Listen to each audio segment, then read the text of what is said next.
E aí, galerinha, tudo bem com vocês? A gente vai passar por aqui, Nós iremos passar por aqui para contextualizar, né? E finalizar as nossas figuras, né?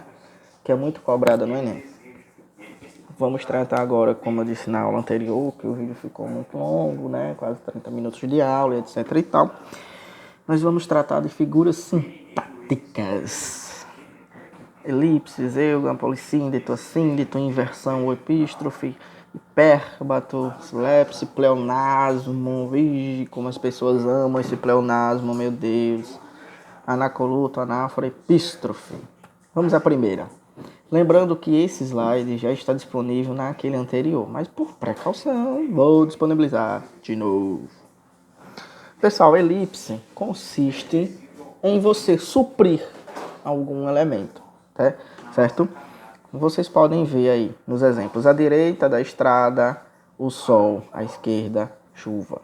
Então, o que é que está suprido aí, pessoal? Por que ocorre a elipse? Ocorre a elipse por contextualização da supressão do verbo estava. À direita da estrada estava o sol e à esquerda estava a chuva, certo? Então, há a supressão do verbo estar nesse aspecto, tudo bem? Clarice Lispector, grande Clarice Lispector. Na rua deserta, nenhum sinal de bonde. Qual é a supressão que está aí, pessoal? Não havia nenhum sinal de bonde. Então, a elipse consiste nessa supressão. É um termo que fica subentendido, em que você facilmente consegue detectar o que está subentendido. Entendeu? Perfeito? A zeugma é uma elipse, certo? É uma elipse. Só que preste atenção no enunciado dela. Omissão de um verbo já enunciado antes. Pode considerar zeugma como uma forma de elipse. E aí, pessoal, qual foi o ponto primordial? Já que a zeugma pode ser considerada uma elipse, mas qual é o ponto primordial para eu determinar que ali aconteceu uma zeugma e não aconteceu uma elipse?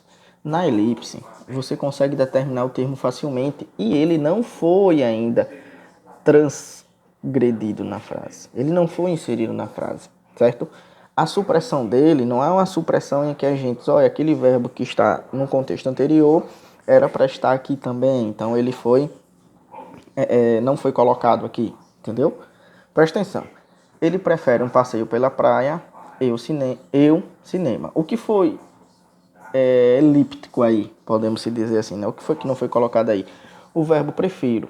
Então a diferença de zeugma para elipse é que a elipse facilmente você consegue detectar e não foi um termo anteriormente dito. A zeugma não. A zeugma é uma analogia em que não se tem na frase subsequente, mas que anteriormente já foi disseminada. Entendeu? Um poemazinho aí, uma musicazinha. Chico Buarque de Holanda levou seu retrato, seu trapo, seu prato, seu papel, uma imagem de São Francisco e um bom disco de Noel. Omissão do verbo levar, que está transcrito lá no primeiro verso. Levou seu retrato, levou seu trampo, levou seu prato. Note que é a omissão do verbo levar. Então a zeugma da elipse se diferencia por isso. Zeugma, algo que foi elíptico, só que já foi dito. Já na elipse, algo não foi dito ainda, certo?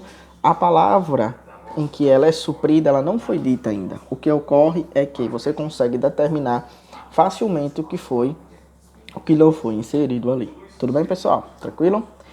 Hipérbato é inversão natural. Isso acontece bastante, certo? É a inversão dos termos da oração no período. Isso acontece muito em prova de concurso, pessoal. Prova de concurso, principalmente em questões dizendo assim, ó, identifique qual é o sujeito do verbo par. Aí o caba lá da prova, para complicar sua vida, ele coloca o sujeito lá na casa da mãe Joana, onde o vento faz as botas, onde o vento faz a curva, melhor, né? E pede para você detectar o sujeito do verbo que está cá no comecinho da frase. Entendeu? Isso acontece muito. Viajam cansados os pescadores de ilusões. Os pescadores de ilusões viajam cansados. Note que há inversão dos papéis aí. O que era sujeito está proposto ao seu verbo, ao seu predicado. Ok? Acompanhando o som da torcida, dançava com a bola o atleta. O atleta dançava com a bola, acompanhando o som da torcida. Isso acontece muito em prova de concurso. Ixi, Maria, agora vem ele, pleonasmo, pessoal. Pleonasmo, ixi, como as pessoas amam usar esse pleonasmo, né? Suba para cima, desça para baixo, que é isso? É a repetição de um termo, reforço do seu significado. Choramos um choro. Você chora um choro. A ele resta-lhe a boa oportunidade de provar sua inocência. Olhei até ficar cansado de ver os meus olhos no espelho. Flores, titãs. Quanto pleonasmo que a gente utiliza, né? Ou seja, é o reforço daquela utilização de palavras já dita anteriormente, né? Chorei um choro, né? Suba lá em cima. Nossa, que é isso, né? Pleonasmo. Muitas pessoas usam bastante.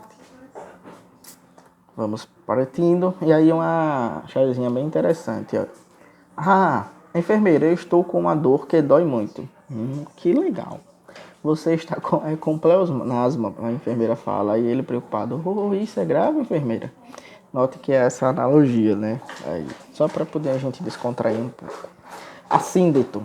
Ocorre quando há supressão retirada do conectivo conjunção. Bem simples essa também. É a supressão, pessoal. Principalmente da conjunção I, da adição da conjunção coordenativa aditiva, tá? O cantor interpretava a canção e o público vaiava. Ele insistia e o público continuava. A supressão da conjunção aditiva coordenada I. Essa supressão pode ser feita pela vírgula, tá? Abaixo, o vento zunia e as flores caíam. Note que há uma somatória, por isso que é uma oração coordenada aditiva. Ok, pessoal? Tranquilo? Ela deixa de ser uma oração coordenada aditiva e passa a ser uma oração coordenada assintética por conta da utilização da vírgula, porque existem orações coordenadas sindéticas, que são chamadas de aditiva, adversativas e etc e tal, e as sindéticas, que são o uso das vírgulas, onde há essa supressão, ok? Mas mais à frente vocês vão aprender direitinho sobre orações coordenadas. Mas claro, eu já sei que vocês já sabem alguma coisinha, né? Já são topados. Polissíndeto. Se no anterior, no assíndeto, você tem a caracterização da supressão, no polissíndeto você tem a repetição, certo? Ocorre quando há a repetição do conectivo, da conjunção. E falei, e gritei, e tentei, e gesticulei, e pedi, ok? Somente a repetição, o polissíndeto. Anacoluto. Ocorre quando há uma interrupção da construção sintática para se introduzir uma outra ideia. Presta atenção. Umas moedas velhas caídas no fundo da gaveta. Nós descobrimos o seu valor depois que o colecionador a quis comprar. Umas moedas velhas é a interrupção da construção sintática para se introduzir uma outra ideia. Qual a outra ideia aí? Moedas velhas caídas no fundo da gaveta. Nós descobrimos seu valor que o colecionador as quis comprar. As moedas são velhas, notavelmente elas não têm valor, né, no tempo de hoje. Mas o seu valor foi transposto por causa de um colecionador que a quis comprar, entendeu? Há essa interrupção de ideia sintática embutida aí. Isso é o que nós chamamos da figura de Anacoluto. Tá bom? Segundo exemplo. Os nordestinos, quando chegam em família entre sacos e sacolas na estação central, eu acho que merece mais do que uma reportagem. Merece um livro que conte a luta e a resistência dessa brava gente. Note que há uma quebra de expectativa, há uma interrupção sintática contida aí, porque os nordestinos muitas das vezes vêm, né, querendo condições melhores e etc. Isso acontecia bastante, né? Onde você migrava do Nordeste, principalmente para o estado de São Paulo, né? Então, principalmente na época da construção de Brasília, empregos e etc, né? Isso aconteceu bastante, essa migração aí. E o autor dessa frase caracteriza sobre isso, que eles merecem uma história para demonstrar sua bravura contida nessa percepção. Repetição. A própria palavra já diz o seu conceito, né, da figura de linguagem. É a repetição de uma palavra para enfatizar o sentido, criando maior expressividade. Na solidão, solitude, na solidão, entrei, na solidão, perdi-me, nunca me alegrei. É a repetição de uma palavra. Vários tons de vermelho dançavam para mim. O vermelho da guerra, o vermelho das terras, o vermelho do nada. Note que há repetição no Mário de Andrade, na solidão, na solidão, na solidão, na solidão. E Nikátia Maristela Ongaro, você detecta a conjuntura vermelho, vermelho, vermelho, vermelho, tá? Silepse. Isso aqui também cai bastante concurso, viu? Bastante interessante essa silepse. Ó, ocorre quando se realiza a concordância com a ideia e não com os termos expressos. Esse assunto ele tem a ver com concordância, só que passa também sobre a característica de figuras, tá bom? Por isso que eu vou dar uma explicadinha para vocês antes mesmo de vocês verem concordância, porque concordância não é um assunto agora do nosso alicerce teórico, certo? Vocês vão ver mais à frente sobre a concordância, tudo bem? Mas essa nuance aí da silepse, ela pertence também a um tipo de figura, então é bastante interessante. A silepse pode ser de gênero: Vossa Excelência ficou cansado com o discurso. Cansado, está concordando com Vossa Excelência em uma silepse de gênero, porque eu estou caracterizando Vossa Excelência como ser masculino. A Vossa Excelência. Note que Vossa Excelência, em sua conjuntura, por ser um pronome de tratamento, ele deve orquestrar perante a característica da terceira pessoa do singular, tá? Então, quando eu digo Vossa Excelência, em sua natureza, palavra feminina, mas quando eu indago cansado, fazendo referência a uma pessoa masculina, eu estou dizendo que a Vossa Excelência é uma silepse de gênero, porque eu estou caracterizando esse Vossa Excelência como parte do gênero masculino. Entendeu? Ficou claro? Por isso que é uma silepse de número. A sua concordância não está no termo Vossa Excelência. A sua concordância está em eu caracterizar o gênero de Vossa Excelência como gênero masculino. Tudo bem? De número.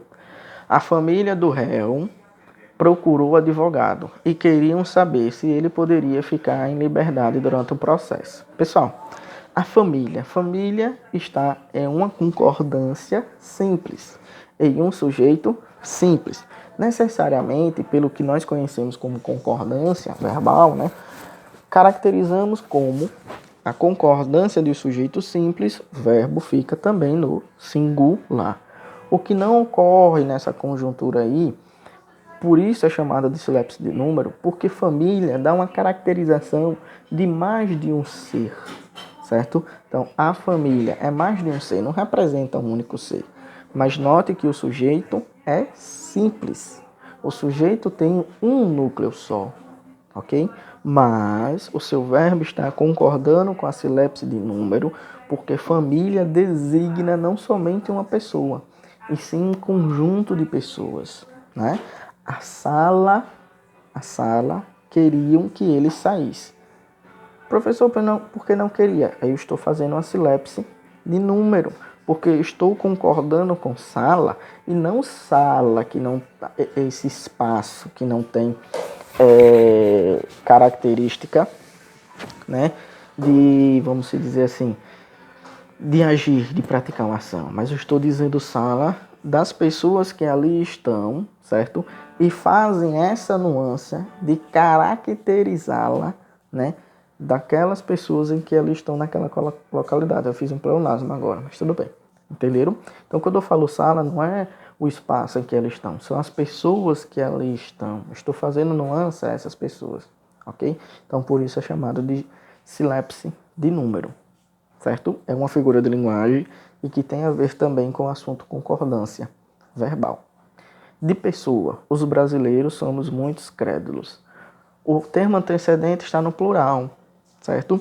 E aí, quando você fala de pessoa, você está caracterizando brasileiros como todos, de uma forma geral, certo? Então, esse somos está concordando com várias pessoas, certo? Por isso é chamado de pessoa. De gênero, a caracterização do gênero que eu estou determinando. Vossa Excelência, palavra feminina, mas estou caracterizando que esse Vossa Excelência é um ser masculino, por isso que é chamada de gênero. De número, a família, a sala. Não estou falando de uma pessoa só, estou falando de um conjunto de pessoas. Por isso que o verbo vai concordar no plural com esse número de pessoas. E de pessoa, quando caracteriza os brasileiros, os norte-coreanos, entendeu? São essas características. É um grupo de pessoas, por isso que é chamado de pessoa. Anáfora é a repetição de termos do início de cada verso ou frase. Era mais cruel da cena, era mais cruel das situações, era. Anáfora consiste na repetição no início, sobre essa repetição constante. Note que lá na figura anteriormente às sílabes, nós vimos sobre repetição sobre o fragmento, vermelho, vermelho, vermelho, né? Já aqui não, na repetição no começo de uma palavra só. Tá bom? Gradação. Como o próprio nome diz, é algo que acontece de forma gradativa. Consiste numa sequência de palavras. Lembrando, esse slide, certo? A sua conjuntura eu achei muito bem interessante. Ele está ainda antes do novo acordo ortográfico. Então, a sequência está com trema, mas o trema foi suprido. Não existe mais trema na nossa língua portuguesa. Sinônimas ou não, que intensificam a mesma ideia. Pode ser da menos intensa para a mais intensa e vice-versa. É chamada de gradação clímax. O trigo nasceu, cresceu, espigou. Note que é uma gradação. Nasceu, cresceu, espigou. Ele chorou, berrou, esperneou. É uma gradação de fatos que ocorrem. Certo? Apóstrofe. Consiste no chamamento ou interpolação. Uma pessoa ou coisa que pode ser real ou imaginária. Pode estar presente ou ausente, usada para dar ênfase. É um tipo de vocativo, pessoal. Certo? É um tipo de vocativo que nós usamos. O que é o vocativo? Vocês lembram, né? O que é um vocativo? Como se estivesse na voz, né? Na voz. Mãe, vírgula, vem aqui. Eu estou chamando, estou invocando. Mãe, vem aqui. Pai, vem aqui. Então isso é o que nós chamamos de vocativo. Senhor, Senhor, Deus dos desgraçados, dizei-me vós, Senhor Deus. É como se a sua voz ela tivesse uma tonalidade muito mais assídua do que o termo antecedente ou o termo posterior. Ok, pessoal?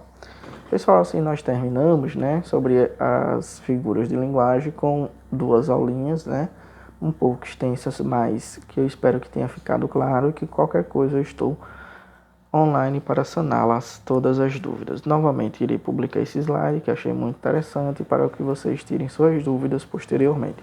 E qualquer dúvida é só me procurar. Tchau, pessoal, até mais.